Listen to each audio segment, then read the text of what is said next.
From the adorable Shaymin to the godly Arceus, it's time to decide what mythical Pokemon is the best pet Pokemon. No longer having classics like Growlithe, we're feeding berries to Time Patroller Celebi. Peeing on your furniture is the least of your worries when Genesect just erases half of your house with Techno Blast. But at least maybe with Jirachi as your pet, you can wish all of your troubles away. Set with a group of 23 mythical Pokemon, and after discovering the best legendary Pokemon, I can now bring to you which mythical Pokemon is the best pet. Howdy there, I'm Krill again, we're back. You all loved the legendary pet Pokemon video, and I had a ton of fun, so of course we're back with our mythicals this soon. Although, we are changing things up in how we rank these Pokemon. We're still judging on their temperament, how much care they need, the habitat they need, and how absolutely destructive it is to have them as a pet. But instead of what food they need, since many of our mythicals are too easy in that category, we're judging them on their perks. For example, you could ride Keldeo, or you could be singing banger melodies with Meloetta. So I think we have even more opportunities for fun, and insanity, and fun in the comments of course as well. We'll be working on a 0 to 3 scale for each factor, 0 being terrible, 3 being phenomenal, so how about we just get started. Mew is our starter for today, the original mythical itself that was rumored to be under a truck for so many years. For its temperament, it's always been a calm and friendly Pokemon, as long as you aren't, actively trying to catch it, that is. In multiple scenarios, we've seen where Mew will unleash its power and bring incredibly skilled trainers to their knees. In the case of Jesse's mother, Miyamoto, we assume she was lost in an avalanche, or potentially fully died, after she found Mew but was attacked. Even to this day though, many decades later, after Giovanni has grown up, he still says he hears her voice through the communication systems. If we look at its appearance in the Mewtwo movie, we see it's carefree, following Team Rocket even as Mew looks to sate its curiosity and have fun above all else. It's pretty innocent seeming and adorable up until Mewtwo directly attacks it, and you think it's gone. You think, oh no, Mew's hurt, until it's all gloves are off, and it not only takes the shot, but you see a shot being blown right back towards Mewtwo and sends Mewtwo flying in return. But it takes a lot to get Mew to this point where it will attack others, otherwise it will just turn invisible to avoid being noticed by anyone at all in the first place. We'll be assuming that we are great friends with our mythical Pokemon today as well, maybe not the people who come over to our house though. So you can at least have as much fun as you want playing with Mew's yo-yo tops and other toys while sating its childlike curiosity, letting us have a solid 3 for its temperament. As for Mew's habitat, we'll see it hanging around massive trees or jungles in general, thanks to the Lucario and the Mystery of Mew movie, Pokemon Snap, and of course the OG lore in the games. The reason changes a bit when we specifically look at the Mystery of Mew movie because it shows how Mew is a symbiotic creature to the massive tree of life itself. If one dies in that movie, so would the other, and the entire ecosystem of that tree would collapse to nothing. And assuming you aren't an Aura Master, there's not really anything that you would be able to do in order to save Mew, so just don't let an irresponsible team of researchers inside, I guess. Alternatively though, we find it in Funja Jungle within New Pokemon Snap amongst some ruins, showing us once again Mew just really wants to play. We need to throw apples at its shield and then throw Illumina orbs at it while taking pictures of it whenever the shield does break, which is a really generous thing to say because there should be a 0% chance that this massively powerful Pokemon is having its shield broken by an apple. It is just rewarding you on purpose for hitting it. It is playing a game with you. This all comes to a head eventually, as by the end of the route, you will get to achieve the best shot the game lets you make, as it appears suddenly in front of you, blocking your path. And I can hear it laughing at me already, because when I originally did this, it jump scared me, and I threw an apple and took a picture at the same exact time, completely ruining my shot back then, and I had to redo the entire path. But hey, you know what, at least Mew was still happy and had fun. This jungle isn't so bad ultimately, it just has a lot of life in it, and Yanmega, and Arbok, so maybe it's best that we actually stay away from those, fairly scary Pokemon. If we look at these as our primary comparisons for the best habitat, since we have the best representation visually through them, Mew just likes a place with lots of life, and for it to be pretty warm all in all. I don't think I'd personally move into the middle of the jungle, but you could live near one for Mew without much issue ultimately. Maybe like rework the ruins. You know, I know that's like a huge no-no in terms of completely destroying the archaeology and the history, but like, you know, for Mew, maybe. We could even assume Mew would be willing to teleport you around when necessary, meaning being far from civilization isn't an issue either. And if you don't want to live in a place like that, then you might be able to get away with having a greenhouse full of plants for Mew to make its primary room of the house. It's quite literally the size of a small cat, so you can have it in your home without a problem, I'd say. And while making an entire greenhouse sounds a bit complicated and expensive, we're also going to fulfill both our Pokemon and economical fantasies and say money itself really isn't an issue within reason. We aren't going to use it to do anything we want and destroy the planet in order to appease our Pokemon, so I think this is just another fair 3. For Mew's care, we've basically already discussed it. We have to play with it and sate its curiosity more than anything else.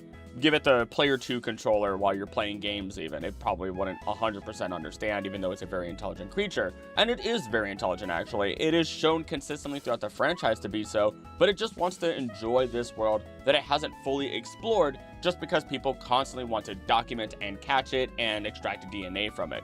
So I'd say a quick score of 3 is fair here. Its level of destruction is non-existent, really. The only problems that have popped up are because people tried catching it, which isn't Mew's fault, that's self-defense, so another 3 please. Finally, we have the perks, the place where I'm gonna have the most fun and you should too. Mew is capable of learning every single move in existence with very little exception, such as the signature moves of Pokemon like Time of Roar for Dialga or somehow Pikachu's Volt Tackle. Nevertheless, this sets Mew with an incredible slew of moves that make it the Swiss Army knife of Pokemon, perfect for going on adventures together throughout the world, teleporting, immense power, using its powers to change the weather through moves like Rain Dance or Sunny Day, and then the greatest piece of interest, it is able to split itself up and transform into multiple Pokemon at a time. I have long wondered if this was something it would and could do. Because if it had simply split itself up in ancient times, and then those Mew that transformed into Rhyhorn or Bulbasaur would have just said, nah, I'm having too much fun as this new Pokemon, I think I'm just going to stay this way, then resulting in a new species being created all the time. It would be a pretty fitting way for this curious and playful personality to come out, as Mew is the new species Pokemon, literally becoming the new species forevermore. This is more than just having a Ditto, this is having a Pokemon that perfectly replicates everything at all times, which I think gets past its inability to use signature moves technically speaking, but we'll say it doesn't let Mew use all of every single Pokemon's powers specifically. So maybe it can use Roar of Time, but maybe it's not controlling time itself. So ultimately, I guess if you want every Pokemon bundled up into the smaller form of the adorable pink Jerboa that is Mew, then take this mythical with you, who gets a 3 in its perks, and as the first Pokemon here, has the first perfect score. Not every single Pokemon is going to have that, I'm telling you right now. And this also doesn't mean that it's going to stay at the very top of my ranking. Any other Pokemon that might get a perfect 15 might be better than Mew in my personal opinion, and I have some pretty strong opinions. But before we dig into ranking the rest of them, the co-creator of PokeDoku kindly reached out to me to collaborate and make a puzzle for his daily puzzle game, which my puzzle is out right now on the public release date of this video for you to enjoy today only. Many other YouTubers have worked alongside him to create fun and challenging puzzles, and considering he found me via the best legendary pet Pokemon video, I wanted this puzzle to be simple and fun, so I included legendaries, mythicals, and mega Pokemon in this one. A little hint for a potential future video. So do me a favor, go enjoy PokeDoku for free on any browser online, then tag me on Blue Sky with your answers. Try to use some of your favorites if you can. I know I did.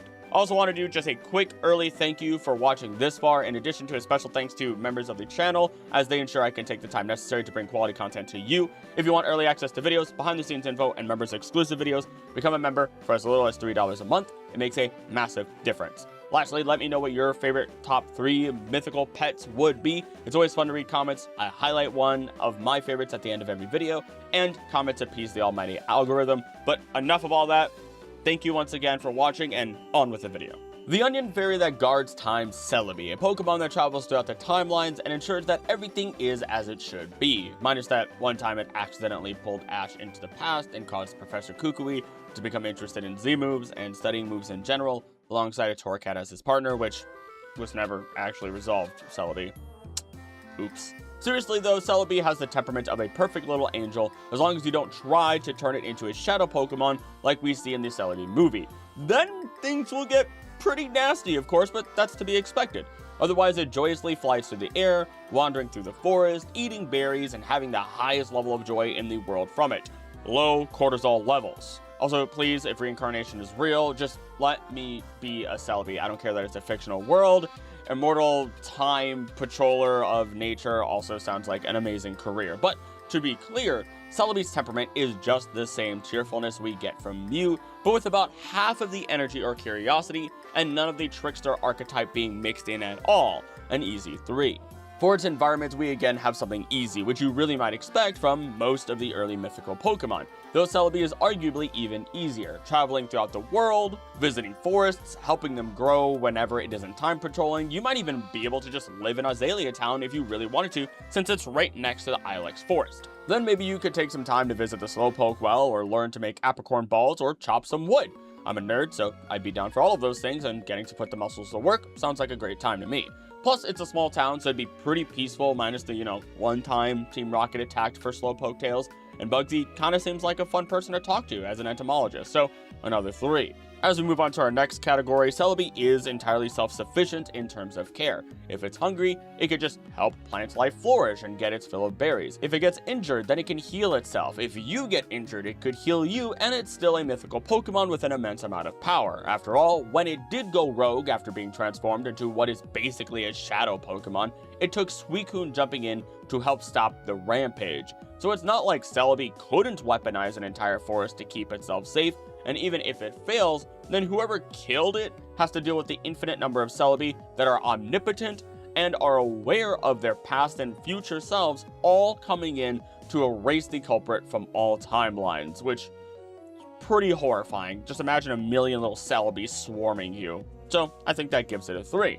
As for destruction, it's non-existent as long as you don't turn it evil, make it angry, or accidentally fall into a time portal, so we'll give it a fast 3 before looking at perks. And I honestly don't see a lot of perks with Celebi. You're not going to be going through time, since Celebi has only ever done that on purpose once, which is when we were brought to stop Giovanni in Heart Gold and Soul Silver, and then of course to just fix the timelines in any other form. Sure, it can make plants flourish, and I'm in love with that idea, but we're comparing that with some incredible abilities that we're going to get later on.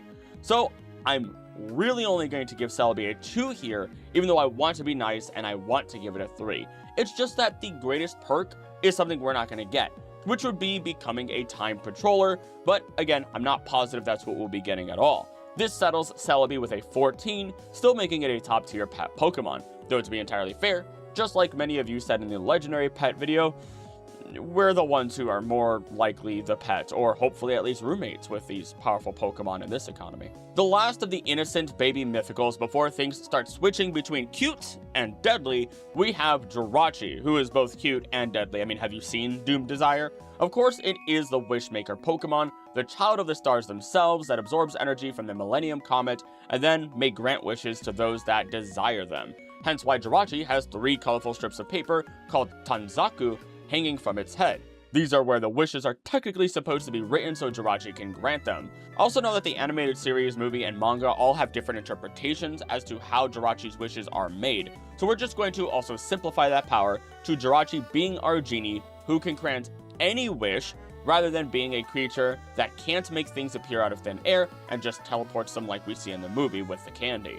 Side note on all of that, by the way, from what I can find, there isn't a blue Tanzaku traditionally, as these paper slips are associated with the elements of wood, fire, earth, metal, and water, with black originally being the color for water, and then it being replaced with purple because, if I remember correctly, black was seen as a bad luck color. Meanwhile, Jirachi's shiny has red Tanzaku, which would correspond with fire, for whatever reason that would be. But anywho, Jirachi is about as childlike as it gets amongst these mythical Pokemon. It awakens for Max in the movie, and they do have a bunch of fun together, but Jirachi still has to be taught right from wrong. To be fair also, Jirachi might be some thousands upon thousands of years old. I would even like to claim it's as old as the Super Ancient Trio. It still then only is awake for a few days every year.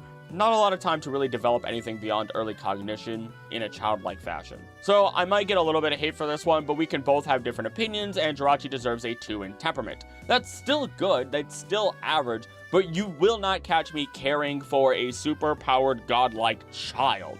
The last thing I need is for Jirachi to have a temper tantrum suddenly because it didn't sleep enough, and it wishes me across the globe into Sharpedo-infested waters, or sends me to Darkrai's island, where he just says, "Sorry man, made a deal," and I'm dropped into an endless nightmare pit of giant centipedes and escalators. I'll explain that later. For Jirachi's environment though, it really doesn't have one at the end of the day. You can say space, but when it is in its crystalline form, it has existed on Earth.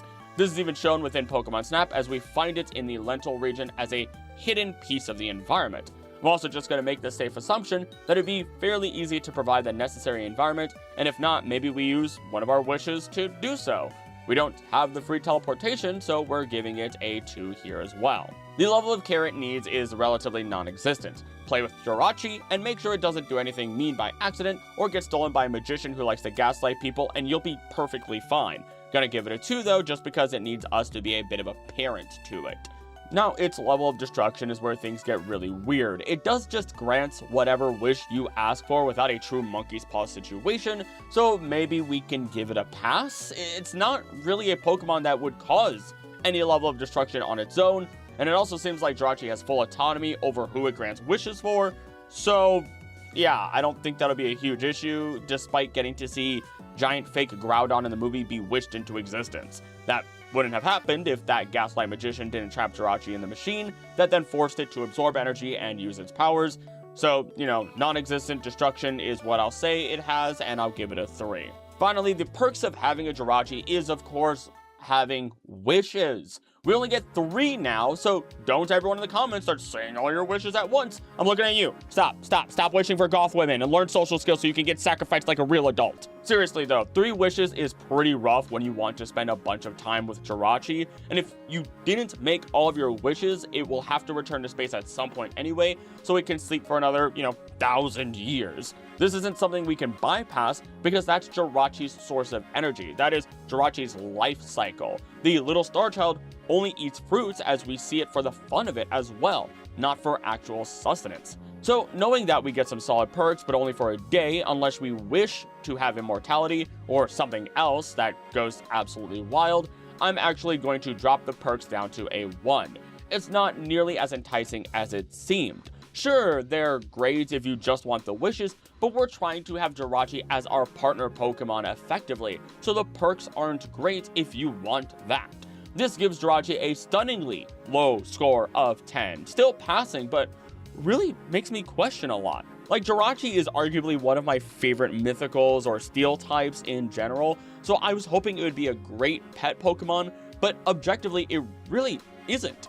It just kind of ends up being a tool and then it goes to sleep, which is not something I'm okay with. Kind of makes me a bit uncomfortable, really, to kind of use it in that way, but I guess we can move on, and maybe I'll put little Jirachi in my pocket here. Oh my god, you fit so well. Little pocket Jirachi, look at that. I wish I had a little Zygarde plush to do that with. That'd be great. We're on to the first problematic Pokemon of our mythicals though, Deoxys, the OG space virus that gets erased by Rayquaza only to come back through its own regeneration. And honestly, Deoxys might not be as bad as we often say it is. We just have trouble avoiding making it mad since, it comes hailing in on a meteor that can cause immense damage. And then we, destroy it. It's not Deoxys' fault that it was trapped inside the meteor when it was a virus, but now we destroy its home, and it's understandably defensive about that.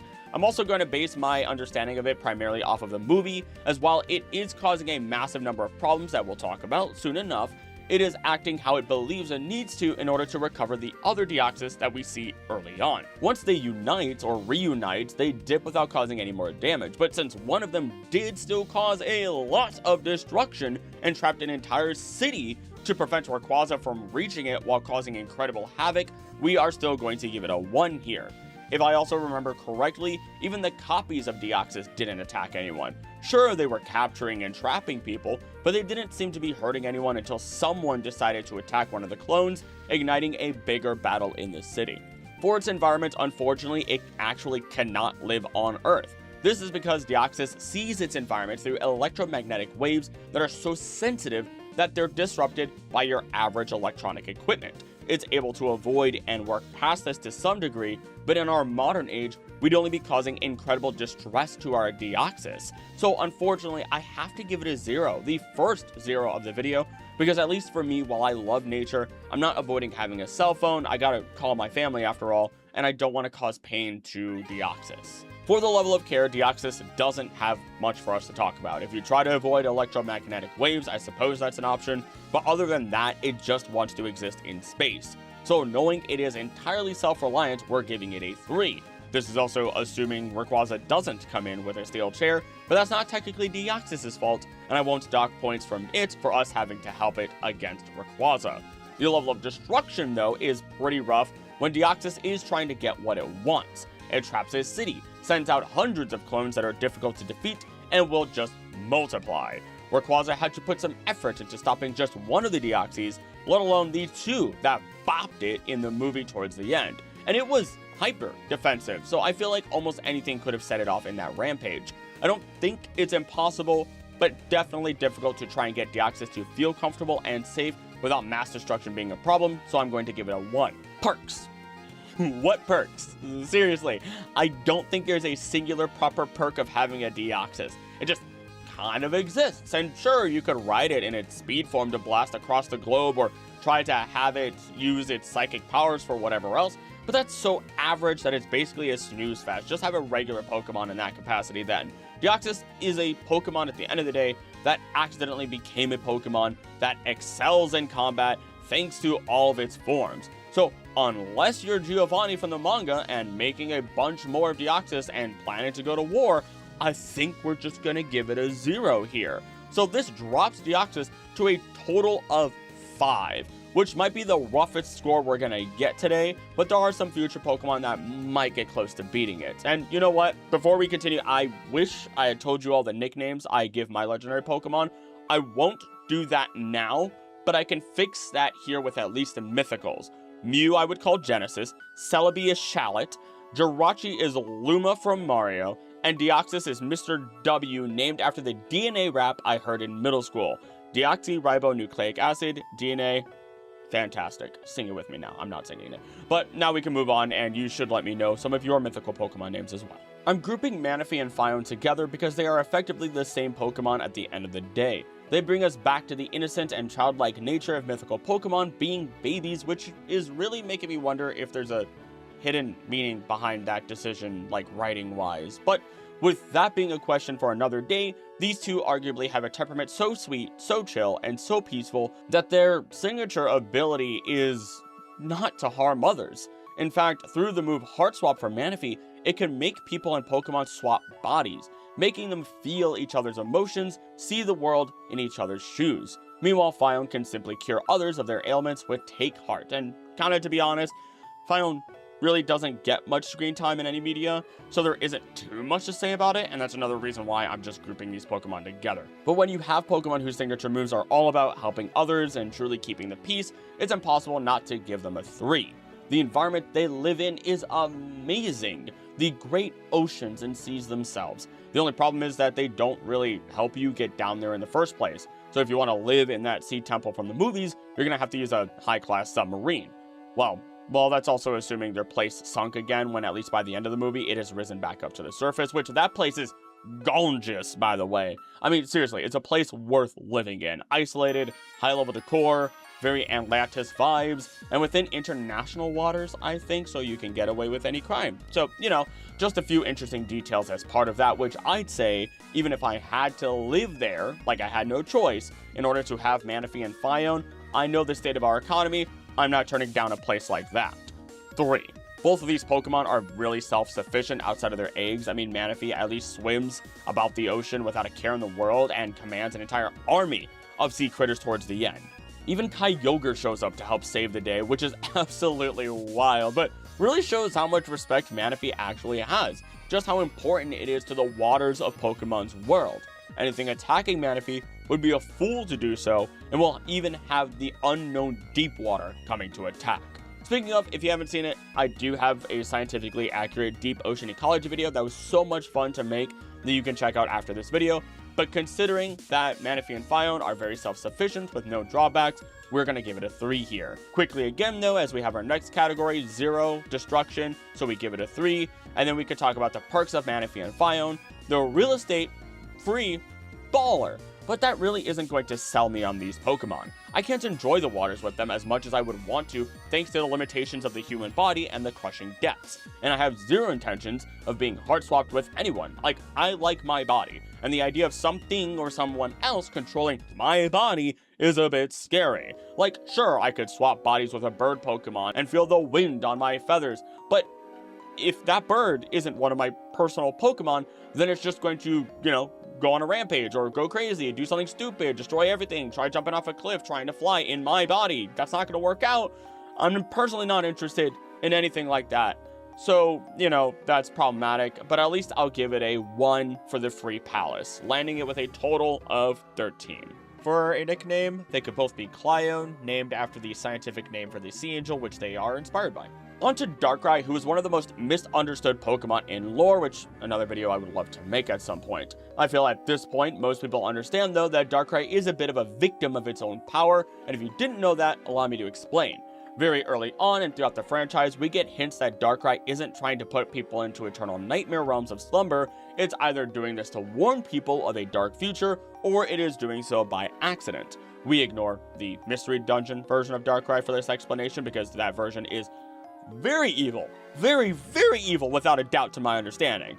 But in the movie, it uses its powers to warn Ash of the disasters soon to come, as Dialga and Palkia will be fighting in Alamos Town, which was part of a much bigger issue we'll talk about later. But then we also learn in the games that Darkrai was told to go to New Moon Island in order to learn to control its powers and stay away from anyone it could accidentally hurt. Cresselia would then serve to ensure that anyone put into Darkrai's nightmares would be freed through the use of her abilities governing over dreams.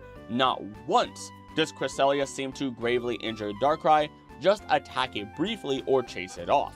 And then there are moments where we do see Darkrai coming to Cresselia's rescue, showing the relationship they have is very important. And then of course we have the Legends ZA DLC, where we get to witness that Darkrai has been the source of hyperspace Lumios, a place that is the subconscious manifested into reality for us to enter, much like how we would do so for palaces within the Persona franchise. Persona fans, sound out. I'm playing through P5 right now on my own, and I'm loving it. P5R specifically. But the only reason this even happened is because Darkrai was chilling in the top of the tower and accidentally got blasted by Anj when it awakened, thus resulting in an uncontrollable amount of energy the Darkrai already struggled to control, now becoming a Mega with immense power.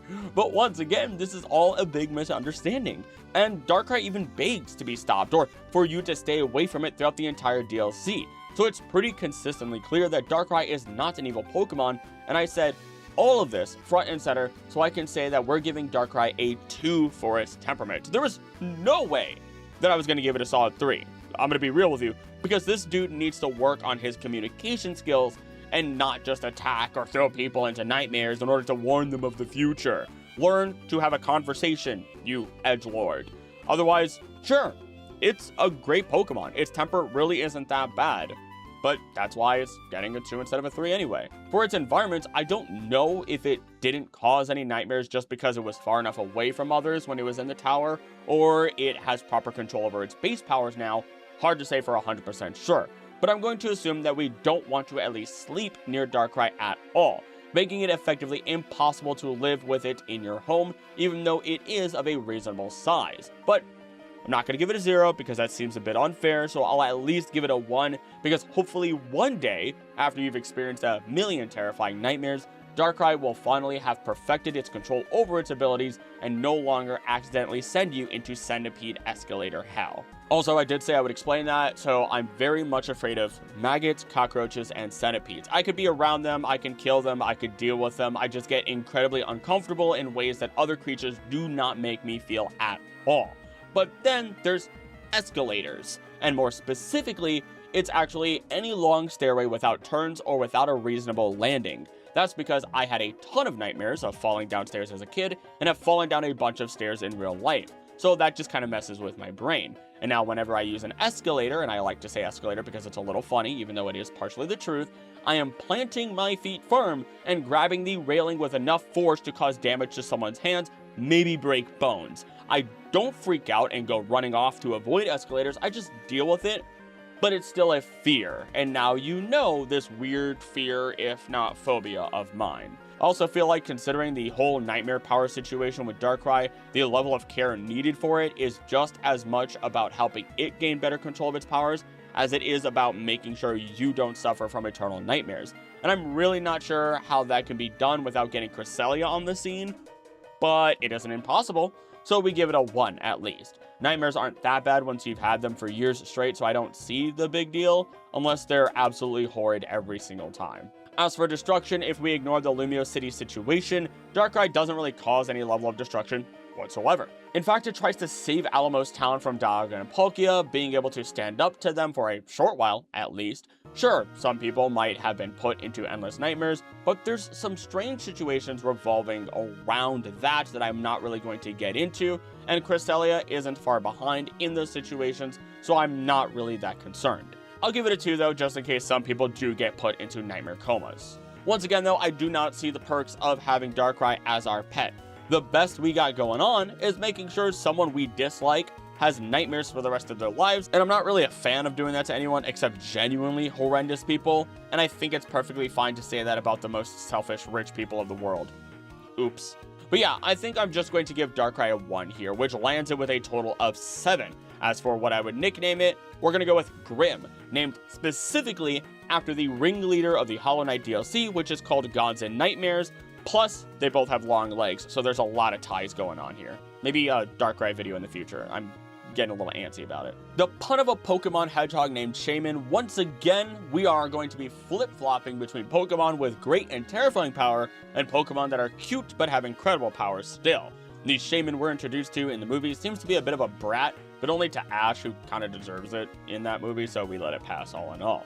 Outside of this, it is a cute little Pokemon that just wants to get back to the rest of its family for the flower carrying ceremony as they all migrate to a new location and spread seeds from one place to another. Arguably, the only issue you might run into is Shaymin turning into its sky form and being an overconfident reindeer only to be smacked down by something like Giratina as we see in the movies, but what are the odds of that happening? Otherwise, I think you can sit down and enjoy some pancakes with Shaymin, and it'll even enjoy the company of others, granting it a 3. For the environment it would best live in, you can't live in cities or anywhere with a risk of higher levels of air pollution. This is because Shaymin performs a higher level of photosynthesis that goes as far as purifying the air of all toxins, sucking them all up and then transforming it all into purified air, and then that is done through an explosive burst of energy known as Seed Flare. If this is done in a filthy enough environment, then Shaymin could create an explosive burst so powerful that not only does it destroy trees or destroy buildings, but it can open a hole through dimensions. The energy level is that dense. The only dimension we see it gain access to with this is the distortion world in the movie. Whether it could rip open other dimensions is something I'd say is pretty possible, so you might want to make sure you're living somewhere like Alola or far away from modern civilization to make sure that you are safe. This takes a bit more care than it might seem, so I'm going to give it a 2, even though I would love perfectly clean air to breathe in at all times. As for the care necessary, Shaymin seems to adore a lot of attention, plenty of talking, and of course, nature itself, which I realize I have not added in which Pokemon talk and which don't, and I'm 99% sure the majority of these Pokemon talk or learn to talk. Even Genesect later, which is really weird because I didn't know it until I watched the movie. But either way, this is not bad in that capacity at all, being able to talk to your Pokemon as a English language or whatever language you prefer, as, you know, they're very social creatures. Shaymin is more specifically, and will need plenty of care and attention. We'll place it at the average of 2 then here, especially if it ends up getting irritated at us and decides to do whatever it wants in revenge. For destruction, once again, it should be absolutely 0 issue if you live in a clean environment. Really, the only way it'll become an issue is if you spike Shaymin into a room full of asbestos and mold, and then at that point, just say goodbye to the entire building, I'd say. This seems like a pretty easy issue to avoid altogether, so give it a 3. Lastly, for perks, I'm heavily biased, as I am very allergic to a lot of things. I also have asthma that is not triggered by exercise or strain, but simply dust, fur, you name it. And so having a Shaymin around as a pet is like a dream come true for my lungs, and I'm going to give it a massive mark of approval for my personal life with a 3, as the air will be forever clean with a Shaymin. Give me a Shaymin mask. Let everything be filtered perfectly. No dust floating around, no dust falling onto my shelves so I don't have to clean them because of that. It'd be perfect, and it's just a natural, no effort process for the little hedgehog. This then scores Shaymin a 13, and I'm sorry, but not sorry, Manaphy and Phione.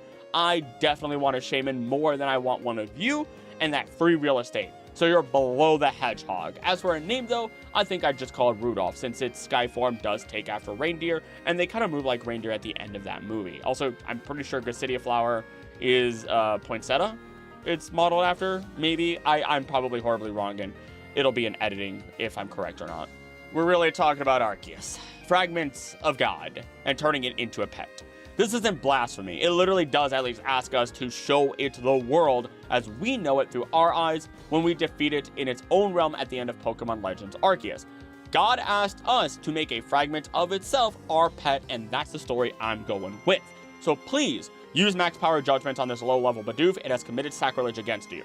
I would love to say, though, that Arceus has a chill personality, but in the movies, it dooms all of humanity for one jack that betrayed it a couple hundred years ago. And then, of course, it launches us into Hisui against our will to fix the Volo-Giratina issue. And then, of course, it invites us into its home, tests our ability to fight while attacking us directly with the powers of Dialga and Palkia and its own, and then it asks us to take it with us. So I'm not sorry. It is getting a 1 here. For its environment, it's Arceus. That dude is massive.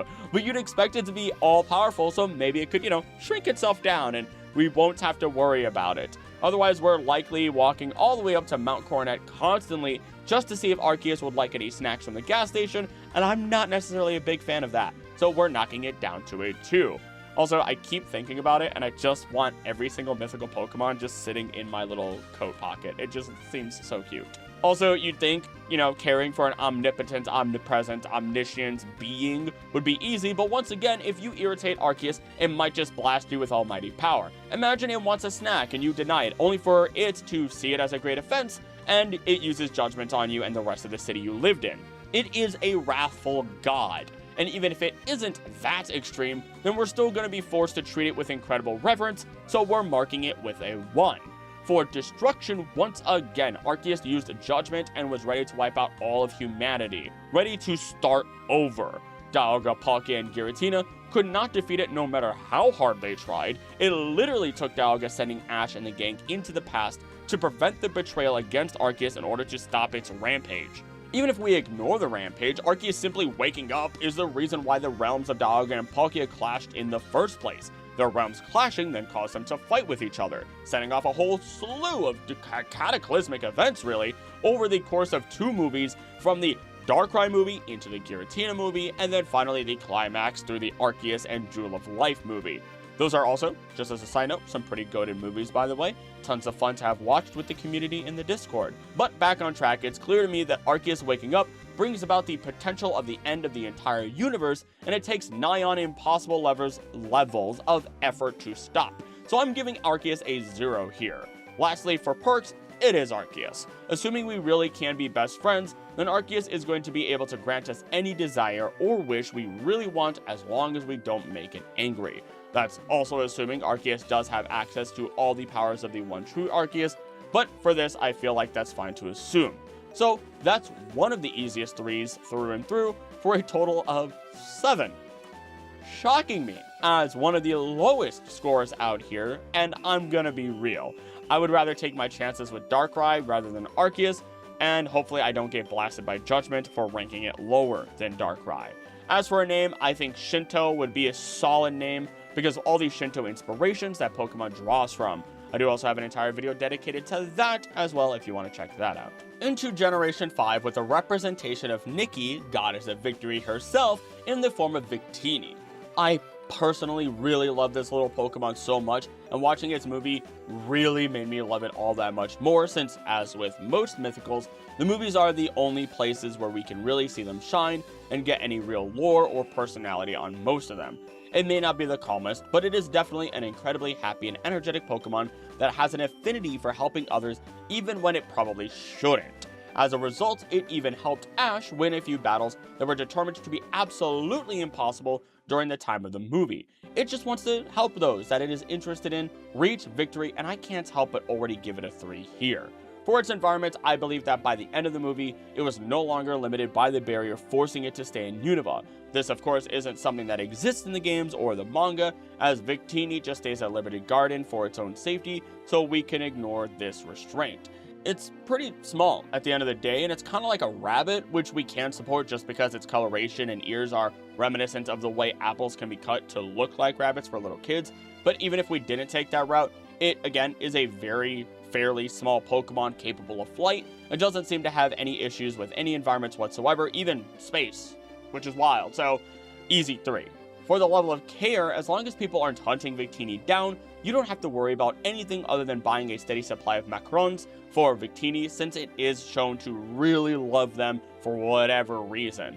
I think this is a worthy sacrifice for the wallet to ensure that little Victini gets all the best Macarons it could ever want. I also don't know if I'm saying that. Macarons?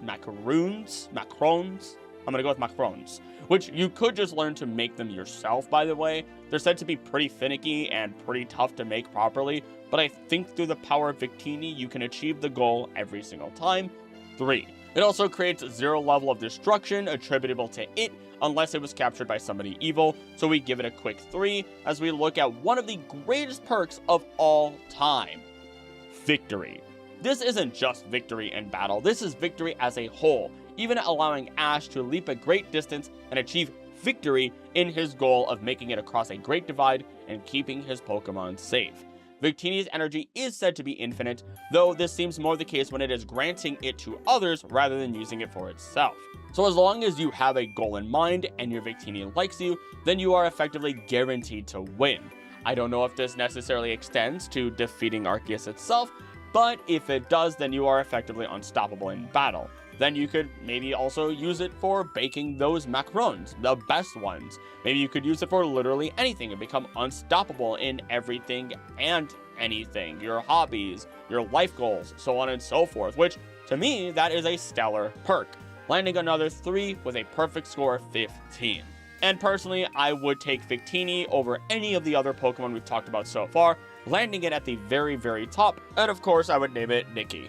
Onwards to Keldeo, who I have to admit is much larger than I had expected it to be. I don't know why, but I've never actually checked its height, and it is sitting at a solid 4'7" or 1.4 meters, which is a proper pony, I believe. I just remember seeing it in its debut movie and seeing how large it is next to Ash and being shocked. But I digress. It is the friendliest and maybe even the most determined of these swords of justice. At least within the manga, we do get to see how Keldeo is far more trusting or willing to trust humans, willing to step in when our triplet gym leaders of Unova needed help in battle, while the rest of the swords just watched and told Keldeo how horrible humans are. Though, I have to give credit where credit is due for their parenting. They may have given their own opinion on the matter, but they let Keldeo act of its own accord, and that's again some really good parenting right there, I'd say. I would also say we give it a solid 3 in temperament. Meanwhile, for its environment, we would need something similar to the Moor of Icarus, I assume, though that might even be incorrect, as Keldeo is noted to travel all over the world, crossing the water as it releases torrents of water from its hooves. I imagine we can give it an environment similar to any other pony, but make sure it has a greater range with plenty of water, like a natural lake or something, and Keldeo will be happy. And that would be a very pretty bit of land to live on, I'd say, so we'll give it a 3. For the level of care, Keldeo just gets a little ahead of itself from time to time, which puts it into danger, but that was only in the movie, which, peek behind the curtain, I'm getting close to having properly watched all the movies. I usually look at clips and look at the surrounding areas to try and get all the imagery and all the information I need for my videos if they have to come from a movie. But now I'm getting close to watching all of them within the Discord community, and this was the only movie where it was just a bit of pain from all the lore breaking. And I don't mean that in a good way. Literally, Kyurem transforms between his white and black forms at will without absorbing the other dragons, and they don't explain it at all. But that is neither here nor there, I suppose, and I feel like you just have to maintain all that poofy hair on Keldeo's head, which feels so time-consuming. I'm literally getting exhausted just thinking about it, so I'm giving it a 2. I hate dealing with hair in general. If you notice, my hair is always a mess or whatever it is. I might move it to the side just to make it look somewhat neat. I just do not care. It is so much work. I do not prefer to deal with it, and I would like to just avoid it. For destruction, once again, though, non-existent, so give it a 3, and then we can land on perks. It's a pony that can run across water. I'm sorry, but I'm just not impressed at all by this. It's really cool from time to time, as we could travel the world, and I love the water. I think Keldeo has a great design, and the water torrents from the hooves is really fun and cool, but by comparison as a perk to the rest of our Pokemon, this is pretty lackluster. So I'm giving Keldeo a 1 here with a final score of 12. As for a name, let's give it Kelpie, after the mythological creature from Celtic folklore. Cue up the relic song, boys! We're playing Meloetta out onto the floor. A Pokemon that many people find in their hearts to be such a sweet Pokemon overall, and understandably so. Honestly, this is the perfect Pokemon for all my musicians in the audience, considering that it is the inspiration for many works of art and music throughout the history of Pokemon. Though it goes even further with dancing as an art form, thanks to the pirouette form. It genuinely is just here for a good time, for good vibes, and to help inspire others with its abilities. So temperament is an easy 3, and I'm sure you can guess where the rest of this may be going overall. It does, though, need a safe place to exist and to really thrive, as its entire life is music itself. It is the embodiment of song, so that's why it would be perfect for a musician. I used to personally play the violin, and I do have a number of instruments I can kind of play. Mandolin, tin flute, there's an alto sax, keyboard, so on and so forth. But I wouldn't be able to personally provide the right environments for Meloetta, so I have to give it a 2, personally speaking. For care, though, all you have to do is ensure that the relic song is never really lost. Transcribe it, lock it away, do whatever you need to make sure it doesn't disappear. Without the relic song, Meloetta's powers are locked away, and it will be unable to transform into its pirouette form. This is also said to then leave the world in destitution as it becomes devoid of joy, so, you know, yeah, I'd say that's a pretty big deal. But it isn't hard to accommodate, so another 3, please. Destruction, again, non-existent, 3. And then you have the perks. I have a deep love for music, even though I never really talk about it. I need to have music or some sort of podcast going at most times while taking my dog for a walk, or writing out these scripts, or going to places by myself like grocery shopping, because it helps me focus. It is peaceful. It helps me at the gym, and it also helps me cut the ringing of tinnitus. But I can't have mini Meloettas singing in my ears at all times, unfortunately. And this is really the major benefit of her song. Though, her songs sway emotions, making people happy or sad through her powers, in addition to inspiring them. And in the anime, we see it can even be used to unseal the abyssal ruins and control the forces of nature, being the Genie Quartet, or at least the original trio. Again, the anime goes a bit wild sometimes, but there has to be some reason they made this an official release decision. Either way, as someone who is constantly researching, writing, planning, editing all these videos on my own, and creating the art for the thumbnails too, I wonder if Meloetta can actually energize my brain to maximum capacity with her songs to create even better videos, to create better art, so on and so forth, to inspire me further. If she can, then yeah, that's an easy 3 for a perk, which I feel, you know, might be a safe thing to assume. This then gives Meloetta a total of 14. When I look at them, though, I think Celebi still beats Meloetta for me, though, just in case I'm allowed to be a time patroller. And as for a name, I think Aria would be a solid name after the type of performal singing. Genesect is also brought back in the modern day as a weapon under the control of Team Plasma, so I think we both know where this is going, or at least you might think where it's going. Even if it wasn't under the control of Team Plasma, it can still be fairly nasty, as at least one of them had no problem causing incredible amounts of destruction. Within the movie, it even took Mewtwo jumping in to put a stop to a swarm of Genesect that were created. And we'll talk about it in more depth really soon to break that apart, but I'm just going to let you know I'm giving it a 3 here, with a better explanation later. Its environment is irrelevant. It doesn't exist anymore, though it still retains some abilities as it did in the past, as it creates nests in the modern day, as it assumedly did before they had gone extinct. but you could have it nest up anywhere theoretically speaking, so at least that's an easy 3, though it may be a little sad, because again, its old world doesn't exist. As for level of care, Genesect is kind of once again non-existent. Once it is your friend, they just kind of seem to listen to you fairly well. They're seemingly programmed to listen to commands all in all, depending on which ones they are, but they're still a robotic weapon, and I have no idea how their biology works overall. They clearly still have Pokemon DNA in them, otherwise they wouldn't be able to enter a Pokeball, so a reluctant 3 here. Now, for destruction, I again struggle, and this is where all the reasoning comes through. Because at least when it was doing as it pleased, they were still kind of big threats. Literally destroying the lab they were created in as soon as they woke up, as even Mewtwo states that Genesect believes everyone is their enemy. Though this is because they just want to go home where they belong, yet it doesn't exist anymore in the present day.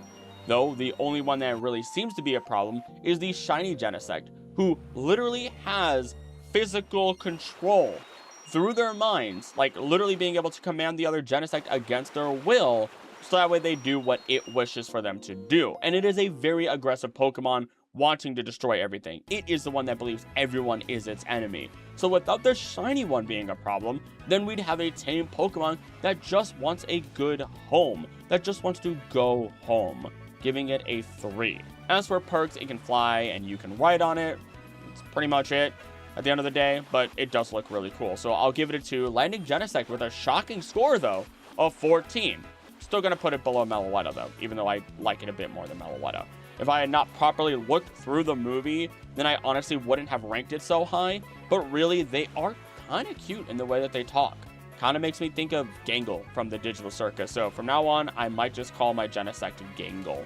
Moving on to the Crystal Kingdom and the Queen of the Diamonds herself, Diancie, a Pokemon that is responsible enough to care for an entire kingdom of Carbink and is willing to sit down and eat sandwiches at a table, showing class and responsible attitude, getting it an easy 3 for temperament. Now, it is absolutely necessary for Diancie to stay within the Diamond Kingdom, or Diamond Domain. She needs to regulate the Heart Diamond to ensure the ecosystem underground thrives, especially for the Carbink in particular. It will eventually lose enough energy over time to run out naturally, and Diancie needs to be there in order to revitalize and save it. So unless you want to live underground your entire life, maybe this isn't going to work out. Plus, I can only imagine how hot it could get down there with all the pressure, which then results in these giant crystals being formed.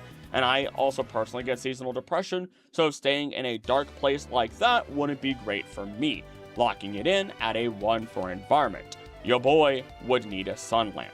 As for the care, Diancie is a queen. I don't think I need to say more than that. Plus, it was bestowed with its Mega form by Xerneas directly. So once again, for destruction, I think we have nothing to worry about, to give it a 3 for both categories. But then we have the perks. And the only perk that seems relevant is Diancie making diamonds from thin air. Meaning, we would be able to sell them and become rich. Now I hear you, you're just like, oh, Kerlik, wouldn't that destroy the economy? Diamonds are valuable. No, they aren't. They aren't that rare. They are not as precious as you are made to think, and I'm sure you already know this, so, ignore my straw man argument here. We can create them in a lab, and there's an effective infinite number of them in some parts of space. I don't mentally remember which ones, but I'm sure many of you do. I have a personal gripe with diamonds as a whole. Get your significant other Clothite, I guess, if you really want rarity, which that's the rarest mineral and gemstone on Earth, and no, I don't think you can get it conventionally. You can't conventionally buy it, but, I'm just saying, I hate to lie about the rarity of diamonds, and I just want to be spiteful there. Nevertheless, sell the diamonds, become rich, fund the world to create a proper flow of money to effectively end poverty as a whole. To me, that's a pretty strong perk. Give Diancie a 3 for a total of 13. I'm ranking it at the bottom of that 13 because I don't want to live in the Diamond Domain, and I'm calling it Zirconium. Onto Hoopa, which we will give the benefit of the doubt as we did with legendary Pokemon who caused problems in the past, but became friends with us in the modern day, becoming peaceful creatures. So we might even be able to then take the Hoopa that we get in Legends ZA as the poster child for the Hoopa that we get to have as our pet. That is assuming, once again, that Hoopa doesn't go unbound form and turn us into a pet, which, dear lord, The Unbound Hoopa is depicted to be such a massive and terrifying monstrosity within the movie. But when we look at Hoopa in ZA, it has a really great representation of it through its relationship with Ansha. It loves donuts because, you know, it throws a ring and donuts have the little hole in it. It still uses its portals plenty, and the only reason it even is in this scenario is because it made a certain unknown Pokemon very angry, which that Pokemon was probably, you know, Palkia Dialga, considering all the interdimensional travel that Hoopa is able to do, and theoretically, multidimensional travel might also be traveling between timelines. It gets messy. But even now, as we can reintroduce another Hoopa to it, our Hoopa seems to be okay with the prison bottle, while Anchus seems to incredibly dislike even the idea of being around the prison bottle and being unbound. Likely because it doesn't have full control of itself, so it's definitely smart enough and kind enough that they know to avoid becoming this powerful version of itself. So we can give it a 3, especially since it was the key to saving Lumiose and potentially even the world. There's not really an environment that it is limited to. Just as long as you're able to provide it with donuts, then you're probably going to be fine. So treat it like our Victini situation and learn how to make a bunch of donuts. Easy 3. As for how much care it really needs, I think learning how to make donuts is enough. At least in the case of Anchus Hoopa, it wasn't as mischievous as we've been led to believe Hoopa can be. And even the Hoopa in its own movie was afraid of the unbound form once it took on a separate life of its own. So this ancient and incredible power really is an entirely different creature in one scenario. Luckily, as long as we keep the prison bottle away, it'll be perfectly fine. And even then, we do get to see Hoopa attain its unbound form without being evil, so it's not like we actually have to worry about it. Another 3 for me. And once again, we are assuming that Hoopa has control of its unbound form now, and so its level of destruction is non-existent.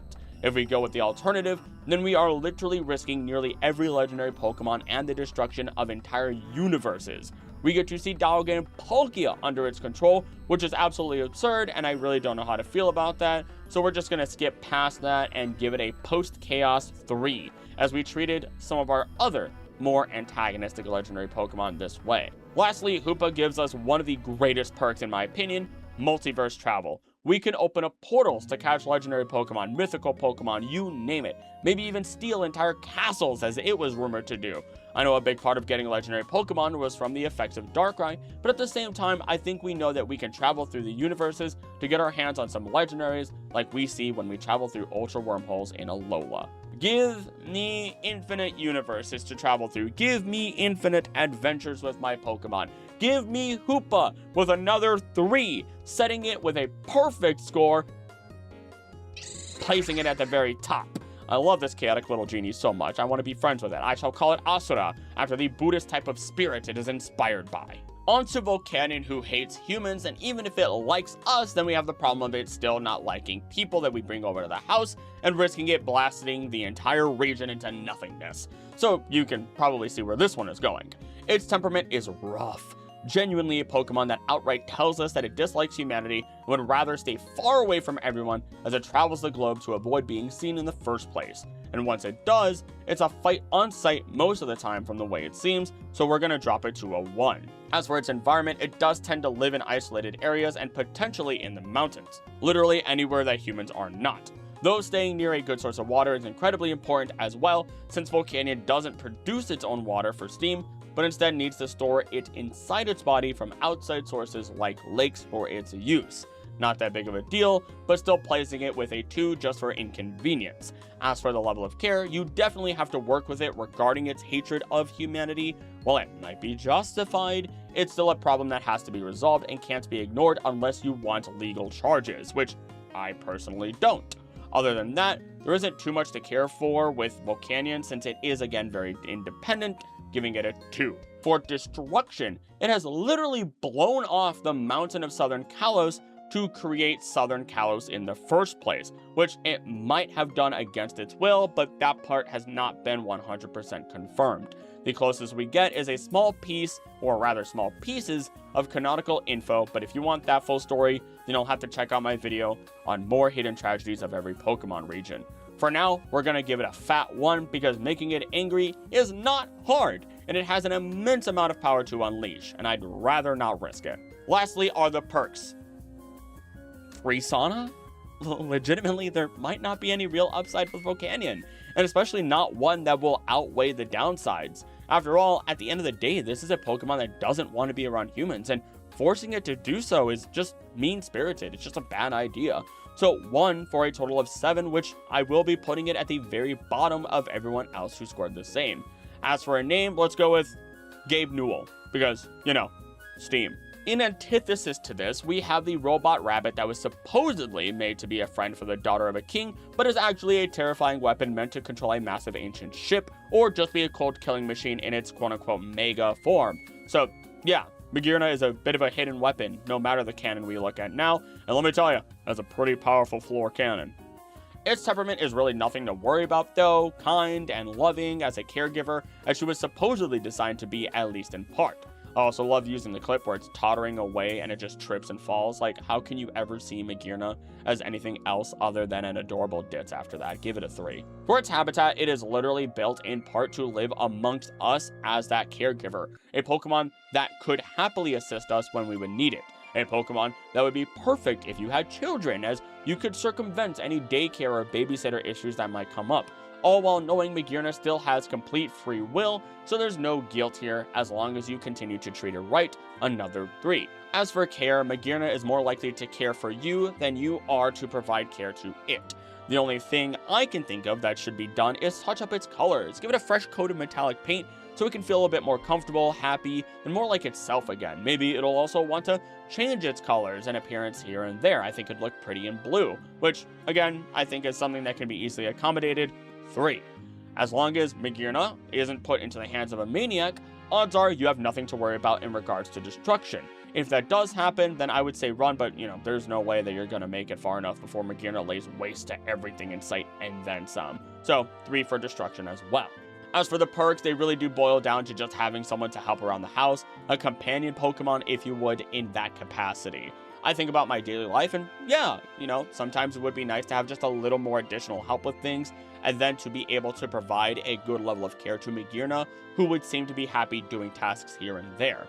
It feels weird though, because I'm trying really hard not to make it sound like Magearna would just be a maid or caregiver to other Pokemon or pets, but let's be real, that's basically what I'm tiptoeing around. Though personally, I also just can't sit around the house anyway. There's a lot of tasks that I personally like doing, or know have to be done a certain way, and I am not one to delegate those tasks to others or my fiance, really. By comparison of perks then, Magearna isn't all that fantastic, so I'm giving it a 1 for a total of 13. Place it above Diancie at least, and as for a name, we go the easy route with Usagi. Up next is Marshadow, a Pokemon that just spends its entire time lurking in the shadows of others in order to learn their behaviors, absorb them, and then master those behaviors as its own. And as a note, if I'm spending less time on Pokemon going here on in, it's because there really isn't a lot of info on them, like with Marshadow here. Because with Marshadow, I've pretty much said everything there is canonically about it. The only other bit of info is that Marshadow does act as Ho-Oh's personal agent, and gets corrupted by a rainbow wing held in the hand of a trainer with a cold heart. But if that hadn't happened, then Marshadow wouldn't have become an antagonist for a while in that movie. So to make things easy, we're blocking with 3s across the board because it is self-sufficient, small, will live in your shadow, and honestly might be able to master things out of curiosity to once again help you with anything you do, assuming it is willing to do so. Otherwise, the only real perk is that it will learn every martial art in the world, master it, then absolutely wipe the floor with you afterwards if you're into that sort of thing. Set it with a 13, and once again, just put it above Diancie. Sorry. I just really don't want to live in the Crystal Kingdom. I would also like to name my Marshadow something basic, maybe Copycat, because everything you can do, it can do better. Up next is Zeraora, but no worries, I won't be dunking on it like most other PokeTubers do because I've seen the specials and its appearance in Pokemon Snap. This Pokemon takes on the natural role of being a protector of people, Pokemon, and nature itself as a whole. The only reason it became a problem is because in one story, people believed that it was the cause for the fires that raged in the city when it was busy saving people. According to the Pokecology book, it is the fastest known Pokemon with a top speed of 720,000 miles per hour, or 1,158,727.68 kilometers an hour, or Mach 938.39. being 938 times faster than the speed of sound. and that isn't even its Mega form, which is absolutely ridiculous to say the very least. But outside of this and its immense electric powers, which it doesn't generate but rather pulls electricity from with its electromagnetic powers instead, there's nothing much to really say here. It's effectively a very cool looking bodyguard Pokemon that is more humanoid, which always weirds me out a bit when we start calling them pets, but nevertheless, it can be a very caring Pokemon that will actively keep the peace, as we see in Pokemon Snap, actively taking on a Tyranitar that we had irritated as it was about to attack a Crustle. So at least that's a big bonus there and easily secures temperament as a 3. Outside of this, we're really going off of vibes with Zeraora, as it doesn't do much else other than be a good-natured Pokemon that helps others, fights really well, not really any other perk than it being a bodyguard, so we give it a 1 there for a total of 13, as we score everything else with easy marks. Also didn't write a nickname ahead of time for this one, so either Zeus or Lightning McQueen or Kachow, something stupid for its name because it's fun. With Meltan and Melmetal, I do love them, especially Meltan, who is the only mythical who currently evolves and is pretty adorable. All you have to do is feed it some metal here and there and it lives a happy life. And once enough of them gather, then we have Melmetal form. I do worry that they would be a bit of a chaotic group of Pokemon because there's no way you can have just one, and there is an entire scene where it overwhelms a Clefable who is just trying to keep things clean and tidy. So it can't be super easy to have them together, especially as their entire purpose is to gather together and reform to their complete Melmetal body. Though that still might not be the complete form, as it's suspected that its Gigantamax form is the true original Melmetal that was worshipped long ago by ancient civilizations before it fell apart. Hard to know for sure since it's all kept pretty vague. They're happy and excitable little guys that do try to express plenty of emotion with that little floating liquid metal they have in the center of their Hexnut face, and they aren't really depicted as needing a ridiculous amount of care, so let's say perfect scores with exception to care, which I will drop to a 2 just for their overwhelming nature. Their perk, though, is actually pretty solid, as Melmetal is noted to be able to make metal from nothing. So much like we have with Diancie, we could make infinite amounts of a precious metal, make quality goods, sell them, and make mad bank. All while having an 8'2" or 2.5 meter Pokemon, which is pretty big, but we can make an exception here as it lands with a solid 14. If I have to have a Melmetal, it goes to the bottom though. I shall call it Gallium after the metal it is inspired by. Zarude. Do I really need to go over Zarude? It is a mandrill Spider-Man that can use its vines to revitalize the soil. They're usually incredibly aggressive and frighten most other Pokemon. They attack anyone that aren't part of their pack. They excel in battle with their sharp claws and their quick wit. So yeah, temperament is gonna drop pretty low to a 1 and not hit 0 just because they did raise Coco without killing him. They're gonna stick to the deep jungle as their natural habitat as they deeply care for it, which I'll give them a 2 for. They don't need care, they don't cause destruction, and there's genuinely 0 perk to having Zarude whatsoever, giving it a 0 there for a final score of 9. And then we finally end with Pecharunt, a Pokemon who, as your pet, will do everything it can to make you happier while using its mochi to make you release your inhibitions and request your deepest desires. This is what it does to the old people that it loves, the ones that took it in. They literally became chained to its will. Also that it could bring them gifts that they wanted, they would praise Pecharunt, and then the process would continue time and time again ad infinitum. And here is when I say that self-autonomy, control of myself, control of my own will, is more important than anything else. And so I can quickly strike Pecharunt down with the might of 1,000 judgments and give it 0s across the board, slamming it down as the worst Pokemon to have as a pet, as all of my free will is wiped away from me, and I do not want that whatsoever. And so with that then, I have ranked every single mythical Pokemon on how they would be as a pet. This was, though, a lot of fun to do. I thought about Ultra Beasts, and maybe in the future I'll rank the Megas as pets in the farther future, I don't know. But I think I'm ready to cover some of the other fun topics that I've been thinking about over the last couple of weeks. If you're new and enjoyed, you just listened to me talk for, roughly an hour, so you may as well subscribe and check out my other videos, because I'm confident you'll enjoy those too. I want to first thank the members of the channel who you see on the screen now. They help ensure I can bring quality content to you with deep dives and answering ridiculous questions like this as well. If you want behind the scenes info, early access to videos, and members only videos, become a member for as little as $3 a month. It makes a massive difference as it ensures I can continue bringing these videos to everyone. In addition, make sure you tell me what your top 3 mythicals as pets are. Not only do I love to read comments, but it appeases the almighty algorithm alongside likes, shares, and hyping the video. Which brings me to our last piece, which is one of the best comments from last week. This time, it is from Nit, a longtime supporter of the channel who is from Spain and let us know on my video about food Pokemon about a Fido's inspiration. She says, small fun fact, Fido is based on the Molet, a soft and elastic bread which originated in the central west modern Spain. And Doxbun is an ensaimada, a sweet bread, often with fillings, her favorite is pumpkin, from the east of modern Spain, the islands at the east, to be exact. Their names literally mean elastic bread and full of fat. Both are delicious. That last part still gets a good laugh out of me, and now I need to make sure I keep this in mind for the future, so thank you so much for sharing it. I love when people from, like, their regions that were brought into the Pokemon world are able to directly tell me these things. It brings me so much joy, because that's why I do this.